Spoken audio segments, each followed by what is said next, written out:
Hi guys, welcome to the podcast. I'm Janine. And I'm Vera. So as you guys know, a new year has started. We're now in 2021. And so you probably see a lot of people on your Instagram feed, your TikTok, talking about new year, new me.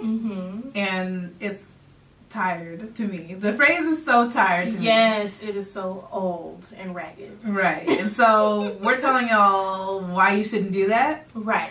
And basically just talking about what you should be embracing in this new year, and we'll go from there. So yeah, the new year, new me doesn't really work in my opinion because it just sort of gives you a feeling of needing to have it together right away.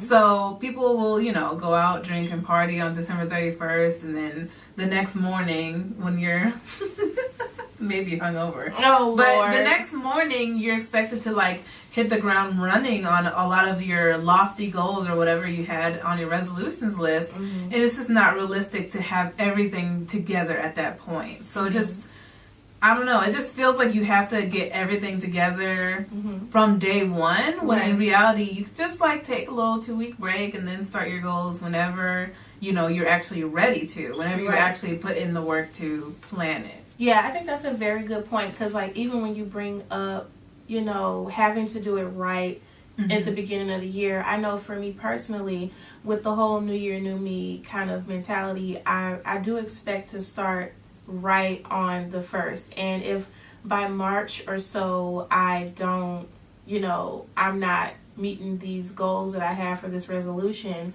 then I feel like, oh, well, I didn't succeed.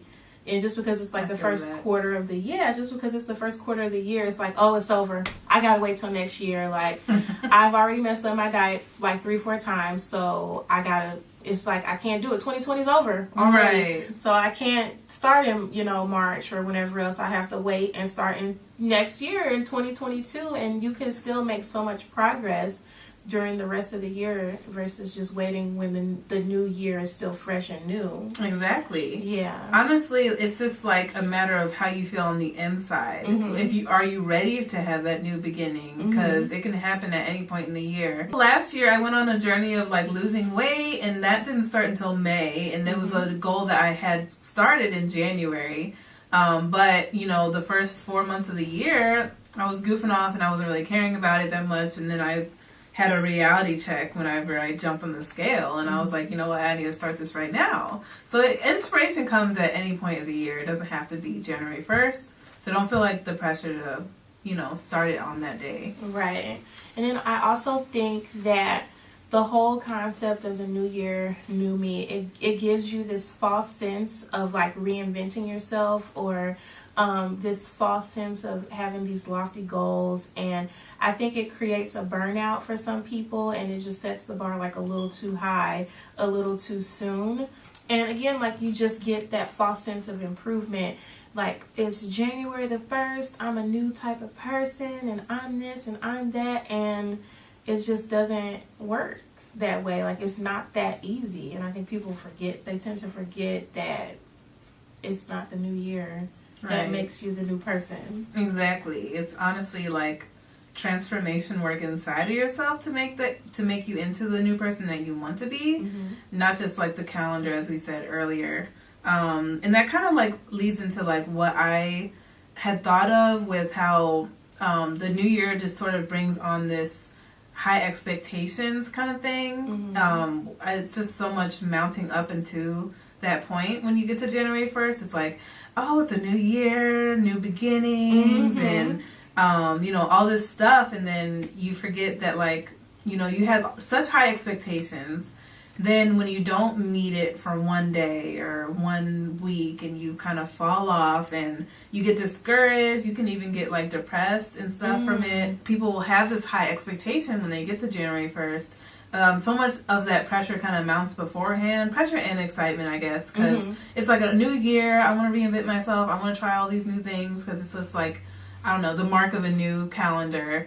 But we create so much high expectations for ourselves, and then we can get so easily discouraged at the same time whenever you miss the mark on anything. So you miss that day where you ate bad, or you weren't able to get up and exercise, and then you kind of get into the mode of missing your marks whenever it comes to making a new goal, then, you know, like you said, March comes and it's like, oh, I'm depressed, or I feel like I haven't amounted to what I had previously set for myself. You get discouraged, and then it just turns out that you give up on your goals even sooner than what you had thought. So, right. Yeah, it's just a lot of high expectations, and we put too much pressure on ourselves, basically. Yeah, we do. So, basically, with that being said, we just wanted to give you guys a few tips on how you can kind of get away from that new year, new me mentality and actually accomplish your goals for the year. The first little tip that we have is actually writing or establishing your strategies to achieve your goals. So if you were to say that I want to lose weight, it's an easy example. But if you want to lose weight, what steps are you taking to do that? Are you going to exercise? Say if you didn't exercise at all, start off with exercising 1 time a week. On Wednesdays, you go to the gym or, you know, do your at-home workout. Then, you know, come up with your meal plan. Sort of do it in like little layers and little steps, because those big steps will eventually form a habit and create a longer lasting string of good habits that lead up to you accomplishing your goal. The second tip that we have for you guys is to make sure you keep up with your affirmations. Say them daily. Some people like to say them multiple times a day. I remember before we had talked about the 3-6-9 rule or method, the 3-6-9 method. This is more so for like manifesting certain things into your life that you want. But I believe it also can work for different affirmations as well. But you'll say it 3 times in the morning, 6 times in the afternoon, and 9 times at night. And I'm sorry, I guess you could say it, but you're actually supposed to write it down. So like write these affirmations or manifestations down, 3, 6, 9. It just kind of gets you into that mindset. But be sure you remember your affirmations, state them in the present tense often. And also the big thing as well is just staying consistent, keeping that same energy that you had at the beginning of the year. Another point I wanted to make about establishing strategies to achieve your goals is that you want to approach it in a more gradual way. And so make sure that you don't just jump into something that's too intense and something that it might be too lofty or something you know you can't really keep up with. Just more gradual approach, I guess. That's low-key me. Like, I do that. I will set, remember, because like when I was doing keto. I was about to say, it's keto. Girl. I knew you were going to mention keto. Yes, I love me some keto. But y'all, so I was doing like 20 grams of carbs a day. And it was like so extreme and it was so strict. And it was very hard for me to do. I mean, I don't necessarily regret doing it. And I guess this probably defeats the purpose of our conversation. I can't say that I wouldn't necessarily do that again. I don't know. I feel like I would have lasted longer. I only did it for a month. It was so strict. It was so extreme that once like things in my life started like applying pressure on my little soul, I went straight for the carbs. That was the first thing I went towards. And I feel like if I would have gradually worked up to a more strict keto diet, I probably would have been able to last a little bit longer than I did. So that is something I do plan on doing again for the year, but I just don't think I'm going to be as strict on myself with it. So definitely gradual steps. I agree with you there. Yes. Okay. So what are your goals? Well, so my main goals for 2021 are to just become the best version of myself that I can be. Aww, well, not nice. the best, but a better version of myself than I was in 2020. That's good. And I like that. Yay, thank you. Thank you. I mean, I guess that basically covers everything, but I want to lose weight. I feel like that's a big goal for everyone. But, right. So I want to get in shape, and then I also want to just grow my business. Really, those are the only things I can really think of. Okay, I like that. What about yourself? 2 goals for me.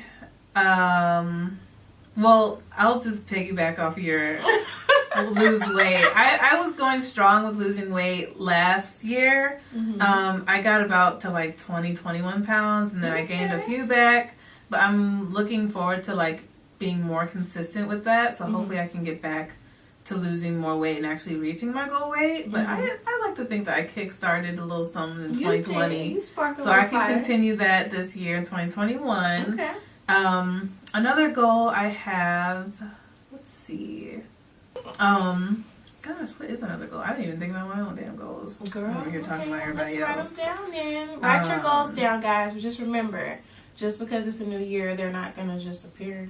That's true. Write them down. Write them down and do the work. Oh my gosh. But I like what you said about being an overall better person. I think I want to take more time to myself and actually work on my inner work. Oh, yes. I want to be able to address the things that are going on inside of me, whether it be anxiety, stress. Sometimes I do have feelings of depression or just negative thinking in general. I want to be a more positive person. I want to have more of a light to me. So yeah, I'll work on that in 2021. And then I'm also going to piggyback off of that.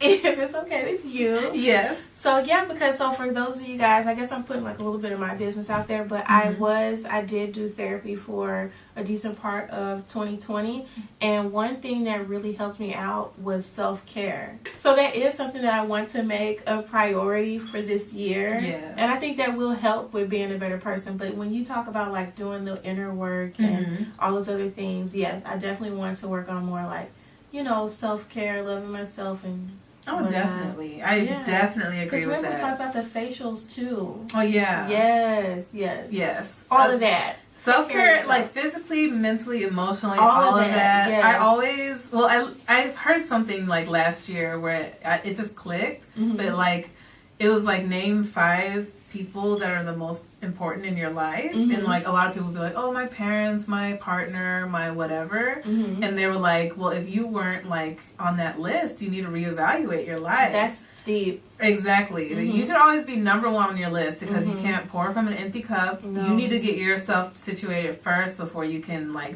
bring light into others. Yes. So I always had that in the back of my head, like I want to be number 1 on my list, because I feel like I'm so caring towards other people and what they got going on, and I'll bend over backwards for other people, but it's like, would I bend over backwards for me though? I love that. Right. I absolutely love that. Oh my goodness. So yeah, that's something to think about this year. Yes, definitely. Be number 1 on your list. Yes.